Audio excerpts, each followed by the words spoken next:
It's Ash from Super Videos back for another comic book video. This is going to be my review for issue 171 of The Walking Dead, which was called Fear the Princess. So obviously this issue was the introduction of this new character and we're going to get into that. But the entire issue as a whole, I thought it was okay, but I feel like it spent more time on the introduction of this new character than needed to be.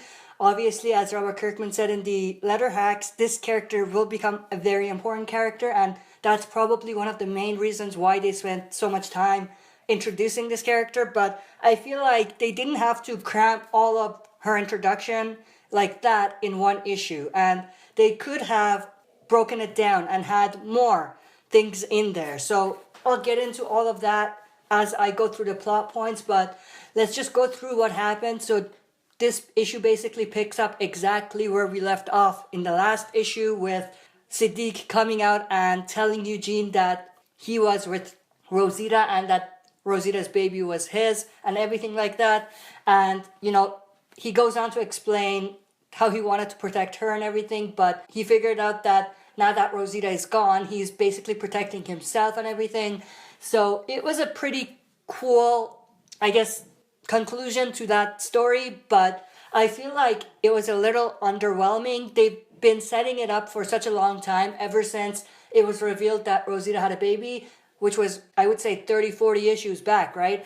But they concluded it pretty quickly, maybe more quickly than I wanted it to be. And like I said, they probably did this so they could jump into the introduction of Princess sooner, but I feel like for the amount of build-up that this storyline had with Eugene, Rosita, and the unknown character who was the father of Rosita's baby, I feel like they kind of wrapped it up pretty quickly, more quickly than they needed to. So like I said, it was a little underwhelming. What I really thought was very cool and interesting and lightened up the mood a little bit was the part where Siddiq is talking about Rosita, saying she was a wonderful person. Eugene says, yes, she was. And then he goes on to say, with totally questionable taste in men, which is pretty interesting and pretty funny at the same time. Not something I expected from Eugene. Eugene is not really a comic relief sort of character, so for him to say that, it was unexpected and pretty funny. But come to think about it, it is true to an extent, because Rosita was with Abraham, a tough guy, a very macho, big guy. Then he went with Eugene, the exact opposite of Abraham, I would say. The only thing similar was that Eugene is pretty much a big guy as well, but he's not as strong. He's just very tall and things like that. But then Rosita went with Siddiq, a total opposite of the other two. So yeah, it is interesting how Eugene brought up that fact. So it was pretty cool. And then that's basically it for that kind of interaction and that whole thing. Like I said, I wanted there to be a bit more than Eugene just forgiving Siddiq. I wanted there to at least be some sort of altercation, or maybe perhaps a hard feeling between those two characters going forward. But they resolved it pretty quickly, which was a little underwhelming. Then we basically jump to Siddiq and Eugene together with the rest of the crew going towards the Ohio community. And while they're in the city of Pittsburgh, Michonne comes up with an idea to find out whether there's anyone in the city. She basically yells, help, is anyone there? Which was very cool, because obviously it's a direct reenactment from the Day of the Dead, which obviously Robert Kirkman also brought up in the letter hacks as well, which was very cool. Some great artwork, especially in some of these splash pages like this one with Michonne. And she basically screams again, hello. We have another cool image of the city right here, some great artwork, and then boom, we have this new character popping up in front of them. And then she says, sup, which is very cool. Some great artwork again, some very detailed artwork. I really like it. Now, this character is very interesting, and I'll get to that, but she's basically very chill at the beginning. She's just talking about how she hasn't seen anyone in a year. She keeps talking. She obviously said she hasn't seen anyone, so she basically found some new people and she's just talking. She talks a lot, and you know, she goes on to say that if I point the gun this way, that's me attacking. If it's this way, that's me just talking, which was very cool. I really like this character. She's a very interesting character. I believe her name was Jonita Sanchez or something like that. She obviously calls herself Princess, a little cheesy, but very cool. But she kind of reminds me of Negan with the way she talks. You know, she just goes on to talk and talk and talk. She gives this speech and everything. It's not really a speech, but she just talks and talks. She reminds me a little of Negan, mostly because of how much she talks, but also because of how quickly she jumps. She's very serious at one point, and then she's very goofy at another point, just like Negan.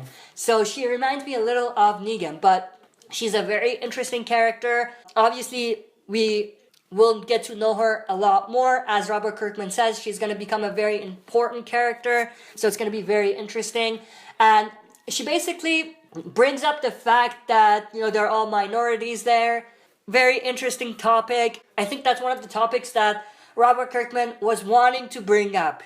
He was basically waiting for a chance to bring up the fact that there's a lot of minorities. So he basically found a way to kind of give his thoughts on that matter through one of the characters talking, which is interesting, but at the same time, it was a little forced because we have just this random character coming up and talking about minorities and everything.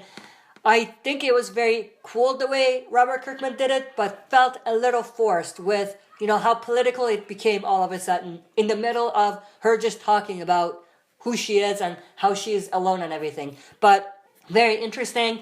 Then obviously we have some walkers attacking. Janita, or Princess, just kills all of them. Very interesting. She has this like machine gun with her, so she is definitely one of the contenders for becoming one of the badass female characters if she's going to be here for a while, and if she has good intentions, and if she's a good character. Because obviously we still don't know whether she's going to be a bad character or a good character. One thing I want to say here is that I'm glad that she has nothing to do with the Ohio community. At least it doesn't seem like it. She could, but at this point I don't think so, which is very good. Because I definitely felt it was very forced and weird if they ended up making it so that Princess is actually Stephanie from the Ohio community. So I'm glad that they chose not to go that route, or at least it doesn't seem like it. But we have another kind of whole couple pages of the interaction between Janita, or Princess, and some of these other characters, and she basically talks and talks until everybody agrees that she can basically join them on their adventure or whatever. Not a very smart idea, especially for Michonne. She's smart enough to know that it's not a very good idea to have an unknown character, someone they don't know, come along with them on this adventure that's, again, a mystery because they don't know what they're getting into as well. I don't think that it's a very smart idea. Another thing that we do notice is that Magna is Greek.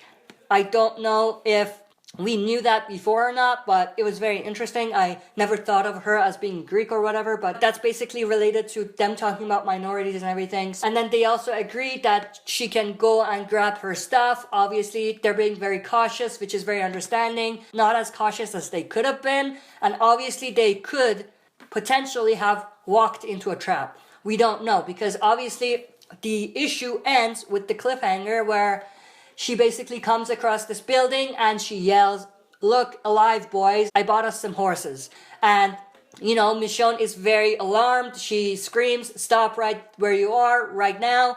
And Janita basically says that she was just kidding around. She starts laughing. Another characteristic that's very much like Negan. That's why she reminds me a lot of Negan as well. But she says that there's nobody there. I was just joking. We don't know if she's being serious or if that's another act, but that's basically the cliffhanger, and we're going to find out next time what happens. But overall, I thought this issue was very good. Not great, not bad. It was just an okay issue. It spent too much time on the introduction of this new character, which could have been broken down like I explained. So in terms of a rating, I would give this issue a mid-good rating. It wasn't that bad, but it wasn't great either. It was a little slower than I wanted it to be.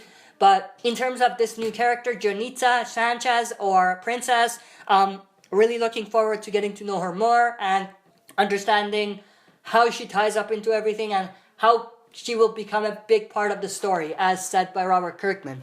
That's it for this video. See you next time for another super video.